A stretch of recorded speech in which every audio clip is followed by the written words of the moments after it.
Welcome, everybody. Hello, and happy start to your week. If you're joining us, it's Monday here. We're live in New York. This is Spirit Matters, your daily spiritual check-in from the Bhakti Center. This is Dal Grunga here with Achyuta Gopi. Glad to have you back after a short hiatus. Kishore Chandra is not with us, so the three of us still have not been together in a little while. But we're glad to be here, and we're glad to have you back, Achyuta. You weren't feeling well, and then you had some personal things going on you had to deal with, and we're just glad that you're here. Way to make it sound ominous. Ominous. She almost didn't make it. She had personal stuff that she was dealing with. It's like, why do we say it like that? why we Say gotta it like say that. it like that? Just personal stuff. Personal stuff that she And almost for all doesn't of make you it. who are not in the know, now I bet you want to be so much more in the. I had a family member who passed. I was dealing with death in the family. Like, Yeah. it wasn't a fun hiatus at all. But Yeah. it's all good. It was actually a much needed, I think. Did you go to DC? That several times. Yeah, Several times. Yeah. I'm kind of Yeah. tired. I'm like always tired. Yeah. Yeah. And are you feeling all right? I know that your throat wasn't well. Man, I've it's been an amazing 3 weeks or 4 3 weeks something. It's been an amazing time. I gargled with lidocaine, which I didn't know you could do, but apparently you can do. What's lidocaine? It's analgesic. Analgesic. It's a number. It's a number. Got They it. use it a lot in dentistry. It's a type of lighter fluid. It doesn't taste great, but it does help if you have an incredibly sore throat, which there's a medical term for, but that's amazing. So yeah, I mean but it was such an interesting kind of like reset. Kind of felt like my body force quit, and then we updated the system, and now I think we're getting there. We're getting better. We're all right. Yeah. Well, I'm really glad that you're here. We missed you. Kishore was sick a little bit at the end of last week also. I flew solo a couple episodes. And there's been a lot of people kind of stumbling through the end of the year with either family illnesses or um personal illnesses or setbacks, et cetera, et cetera. And it looks like we're kind of my thought is because we're just kind of leaving that all behind and moving into the new year with everything behind us. It's like get all of it out of the system as we exit this, like the dark ages of the last several years, so that we can enter into 2023 with Mm, new hopes. that is really interesting. I don't think I actually quite thought about it like that because I guess I'm used to being around lots of people, and end of year and temperatures changing, weather is changing just means that there's viruses that go around. And in any community, everybody goes and they get together and they give each other the virus for the holidays. It's just it's just whatever happened. Hi, Merry Christmas, Happy Holidays. Here you Here, go. have the flu. Boo. And she was like, yeah, I don't normally think of it that spiritual. I think of it more in terms of just like practicality of Although cold weather sometimes and viruses. it And depends on what's happening. There was one time we did a 12-hour kirtan at the Bhakti Center, and 12 hours, and it was a really good one. And everyone within a 5 mile radius got a stomach flu. I lie to you not, it was on the news, it was a whole thing. We don't, to this day, I still think that that was the holy name clearing out like clearing it nothing. out, purified. That one, see, I think is about the holy name. There are some times where I'm like, I don't know, but that one specifically, because Definitely. it was so strange that everyone, like random people, not people even associated with the holy name, we had cleared out New York so well. Yeah. Purified. We did Done. a good job. And that was the last 12-hour kirtan we ever did. We got to bring them back. I want to bring back 6-hour, 12-hour kirtans this year. You Everybody says that, and then the austerity of being there for all the 12 hours, all the 6 hours, people are like, oh wait, I can't do that. But the kirtaniyas who were showing up, like I was in I want to say almost every single one of those. I was in one 6 hour kirtan and then went into labor the next day. Hari Bol. And then I think I was back for the next one the next month. That's dedication. It's so difficult, and nobody thinks about that part. They're just like, it would be so great to have this 6 hours of kirtan. But then the people who are there for the 6 hours every month are like, how do we get in here? It doesn't have to be every month. You can just have it for once a quarter, quarterly kirtans. Just That's true. I think it should be mandatory for everybody to be there though. yeah, guys, get with it. You can't like opt out Everyone has to because be there. it's a big like It's a yagya. nam yagya. Yeah, it's a big deal. Yeah. I mean, if we can show up here to this podcast every day, 9 a.m., we can show up for 6 hour kirtan. I mean, think of how many hours of podcasting we did in the last year. Last week, or the week before, whatever week it was the 1 year anniversary of the podcast. We started the first Hmm. week of 2021, 2022, whatever year it was. Although I would like to note that this is half an hour spread out each morning, It's 2.5 hours a week. or 12 hours in one day. It's some similarities, comparableness, comparableness. I appreciate the willingness to be like, you know what, where there's a will, there's a way. There's a will, That's there's a absolutely way. what's happening. We'll call it a Spirit Matters Kirtan. Krishna. Moving on. We were recapping where we were in Bhagavad Gita, and we are in the notes. I see that we read through verse 34. There are principles to regulate attachment and aversion pertaining to the senses and their objects. One should not come under the control of such attachment and aversion because they're stumbling blocks on the path of self-realization. And we talked a little bit about aversion and attachment, both being forms of an obsession. Aversion being a strong dislike and an opposition, and attachment being this deep, Kimberly put in her notes, love, affection, and getting through that and finding the steady path. I feel like a good word for that is that it's like this strong aversion versus this intense infatuation. Infatuation, yes, good word. Infatuation and aversion.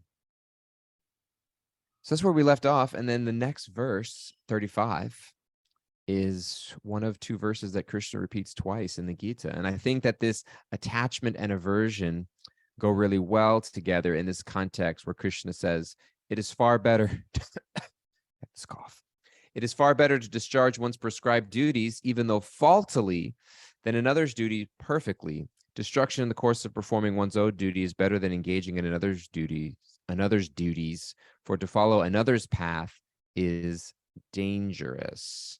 So it's better to be a little bit imperfect while trying to be yourself than trying to perfectly be someone else. Right? Is that what we're saying here?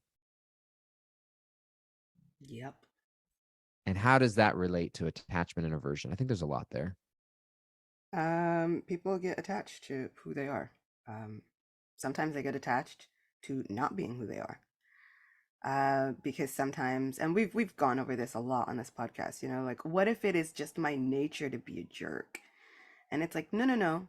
There's a difference. There are some people who you know naturally just say the wrong thing, and you know it about them. Like you're like they're everybody knows that person. You're like, yeah, they mean well. They just have got no like they don't have the filter. That is a natural being yourself. Versus the but what if it's just my natural tendency to be a jerk, and when you're doing things purposefully to be annoying or cause harm or cause a disturbance in other people's lives, that is an attachment to not actually being yourself. You are now attached to causing other people misery. That's a problem. Mm. Versus the person who just they mean well, they just don't have it. And Mm. those are the people who usually, even if they don't ever get it completely right, because who can? You see them making an effort. You see them make an effort in places. And sometimes they get it all right. Sometimes everybody's got their quirks, but I think that there is a difference because there are some people who will take that as a license to act however they want, when really Krishna is using this as an encouragement for those who are struggling. Mm. None of the instructions in Bhagavad Gita are meant to for people to take advantage of. It's meant for Krishna to really come and see the inner workings of people and accept those inner workings as this is good enough for me. You will be good enough for God. But it is not for us to have an attachment to taking advantage of certain things. Yeah. And I think for me, the attachment and aversion, I love how you mentioned that it's meant to give hope for the encouragement to those who are struggling. And the reminder for me is, it's just so easy to look out and think that I'm supposed to be somewhere other than I'm not. Or it's it's I don't know if you ever have this feeling like somebody else, I should be doing a better job than what I'm doing. And if I look at somebody else thinking I should be doing what they're doing, I should be succeeding in the way that they're succeeding, or if they were doing my job, they would be doing it much better, which makes me feel worse about myself. And I think that it's impossible. One of the takeaways I'm getting here is that it's really impossible to ever compare yourself to anybody, because nobody is able to, it's like in sports, they have this idea of strength of schedule, which is the idea that even if two teams have the same record, like the same amount of wins and losses, there's this idea of measuring the teams that they played, in terms of like they had an easy schedule or a hard schedule or just a difference of schedule. And so I think like in our own lives, there's an idea of like nobody's had the exact same schedule as you. Like nobody has had the exact same schedule being in your life with your mind and your body and your psychophysical nature and your exact circumstances. And even if somebody else seems to be the same age and is doing better in their career, or quote unquote better in their family, or better with their mental health or their physical health or whatever, um, they don't have the same schedule as you. And who knows if you were to switch spots, if the results would be necessarily anybody different. Nobody else is leading or is going to lead or has led your life. And for me, the attachment or aversion of needing to prove myself to somebody else by making it look a certain way. Like I think also a great reminder in this verse is the idea of getting over the idea of trying to prove myself. Like, who am I trying to prove myself to?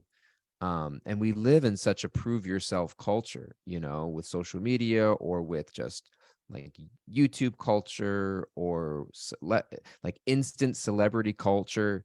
Um, and I think that there's just this sense of like, stop. Chris is just saying like, stop trying to prove yourself, because there is no proving yourself. There is just, um, I don't know, improving yourself. No, I didn't mean to go make that pun, but no proving yourself, only improving yourself. But so I think that's for me is like, what am I trying to prove, and get over that attachment or aversion to trying to prove myself. I think that that's impossible, so I want to flip that. Like, rather than saying that Krishna's not like, stop trying to prove yourself, in this context and in so much of the Bhagavad Gita, I want to flip it. I don't think he's saying stop trying to prove yourself anymore. I think that now Krishna is saying, I know you've been trying to prove yourself. You've done it. If no one else sees it, I see you. Because Krishna is not, he, this is not about telling Arjuna, like, oh, you don't have to prove yourself anymore. This whole entire Bhagavad Gita, in so many different ways, Krishna is telling Arjuna, I see you. I know it's hard. I see you. Because we might think, oh, yeah, stop trying to prove yourself. But there are so many people who get the accolades, who get all the stuff. We are not usually thinking somebody's doing a better job than us just for no reason. Somewhere along the way, we yearned for someone to see us doing a good job, for someone to just see us being us. And usually people turn around and see somebody else, in our services, in our lives, in our businesses, in our homes. There are so many people that will give compliments to, oh my God, that person's such a super mom. And so then you start to think, well, I should have it all together like that person because they're a super mom. And there may or may not be anybody complimenting you at home, calling you a super mom, saying you're doing an excellent job at your job, saying you're doing an amazing service. What happens if there isn't anybody saying any of that? But yet and still we see the praise come for somebody else. And so we start to think, well, then I must have to be like them in order to get the praise or just the validation for someone to recognize me, to see me. And I feel like this entire Bhagavad Gita, Krishna is like peeking his head out every so often, like, okay, I see you trying. Just keep trying. Keep doing you the way you do it. I see it. If nobody else sees it, the supreme person sees it. And so I think that I want to start proving myself to the right person because I don't know if I'll ever be able to just give up that idea of proving myself. All the best people in life are, they continue to prove themselves, but to the right people, the people who can recognize us. And for some people that might not be anybody here on earth, but Krishna will see us. I've never been called a super mom, and I might go my entire life seeking it out.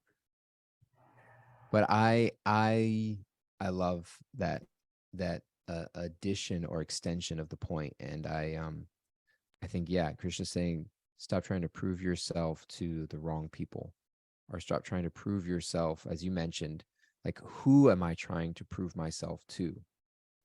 Who am I trying to, we all um, make adjustments in our life trying to get the approval of other people. What do I need to do in order to get approval here? Whether it's in my family, from my parents, from my spouse, from my desired spouse, from a certain circle of friends, from in my colleagues, like whatever it is.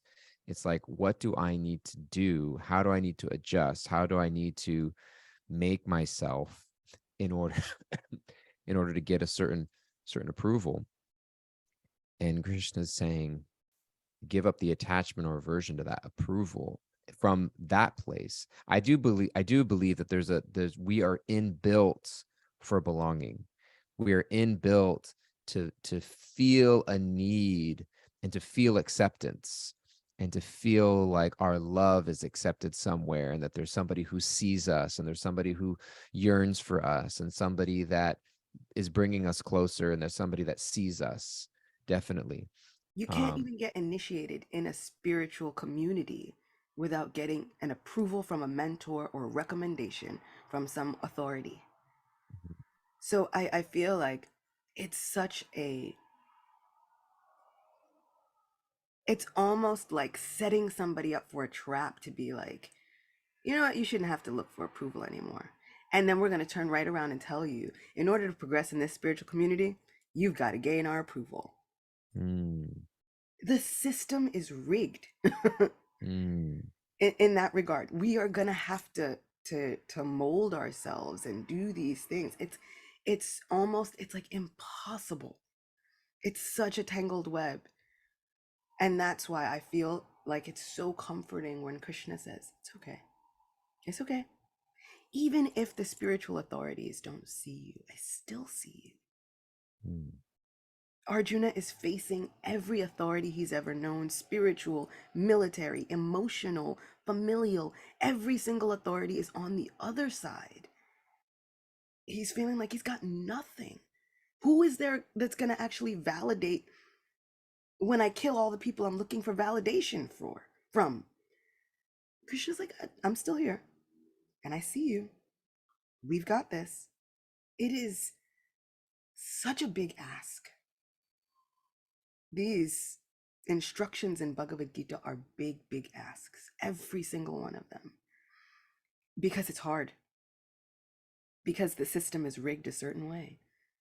There is no, like, I mean, from the time you're 5, you've got report cards and ways that you've got to mold yourself for your teacher and make sure that you Mm. get along well with others in the way that they think you should get along well with others, just to get a good report card. Or we are, it is, it comes with the hardware to look for the validation and approval. And it's almost as though there is very little way to live your life without that. And the people that we see living without it, we call crazy. Mm. Crazy. You mentioned it's such a tangled web. Is there a way around it? What do we do? Only thing I can think of is transcendence, which is what Krishna keeps telling in this Bhagavad Gita. He's like, you can't get Mm. out of the web of material nature in Mm. any way, shape, or form. You have got to be outside of it. Mm. And it's like, how are you gonna live in it and be outside of it at the same time? And that's the hope of devotional service. It's the Mm-hmm. hope of Krishna consciousness, is learning how to navigate this tangled web with Krishna as the driver. Yeah. I've put my ego in the driver's seat so many times and that didn't work out for me.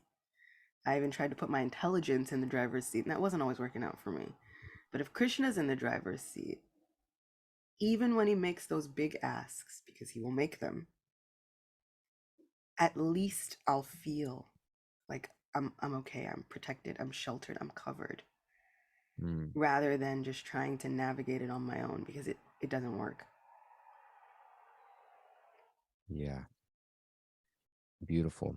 I love that. Thank you for being real. Thank you for being honest. Thank you for bringing it home.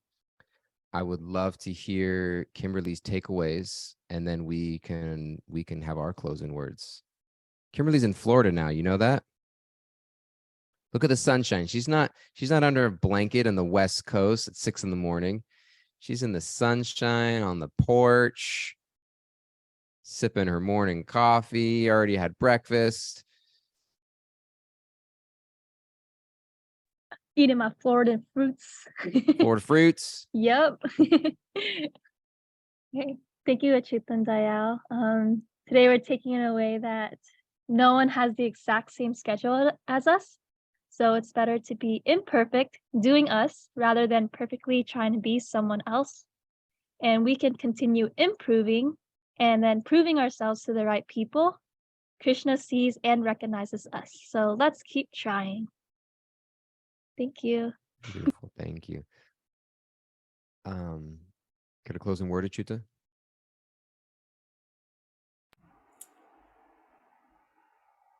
I never thought that I would be on this podcast and I would want to quote Seal, the Mm. artist. When he made that song, it's like, we're never going to survive unless we get a little You know, crazy. you're never gonna The song, survive unless the song. we are a little Crazy. crazy. Ooh. Yeah. So yeah, I kind of feel like that. I feel like let's take a look at the people that we've decided are crazy and see where maybe they've just stopped conforming to all of the things that everyone said that they should conform to. Where have they dared to reach out and say, you know what? I think there's something beyond all of this, and I think I'm just gonna go figure it out. Mm. And that's kind of been my focus and my meditation, especially when looking at spiritual leaders that I really like or feel really inspired by. I'm like, I just want to see where they've decided to go off the beaten path and say, I'm going to go down this road. Mm. Most of the time people are going that road. Why would you go down that road? Like, nobody goes down that road. And it's like, exactly. Let's try it. Let's see what happens. Sometimes Krishna calls us down a different road.